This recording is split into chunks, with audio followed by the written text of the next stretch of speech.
உன்னை பார்த்தாலே தெரியுதடா உங்ககிட்ட காசு இல்லைன்னு. அவர் எழுதிக்கிட்டே இருந்தாரா, 3-4 நாளா எழுதிட்டு இருந்திருக்கிறாரு. முகமெல்லாம் சோகமா இருக்கு.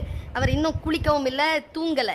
பெட்டிக்காரன் சொல்றான், சட்டையை கழட்டுடா அப்படின்ன உடனே திரும்பி பார்க்கிறார். 45 பேரும் வேடிக்கை பார்த்துட்டு இருக்காங்க. இவர் மனசுல சொல்லிக்கிறார், உங்களுக்காகத்தானே எழுதுகிறேன். 2 ரூபாய் கொடுக்கறதுக்கு உங்கள யாரும் இல்லையா? அவருக்கு வாயிலிருந்து வார்த்தை வரவில்லை.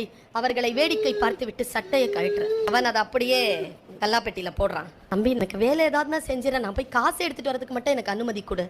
மானத்தோட போயிருவியாடா நீ, வேட்டியை கழட்டுடான்றான். அவர் பதறி கண்ணெல்லாம் கலங்க நான் வேஷ்டியை அவிழ்க்கிறதுக்காக கையா வைக்கிறார். சார், எங்க இருந்தோ ஒரு குரல், சார் வேஷ்டியெல்லாம் அவுக்காத சார்.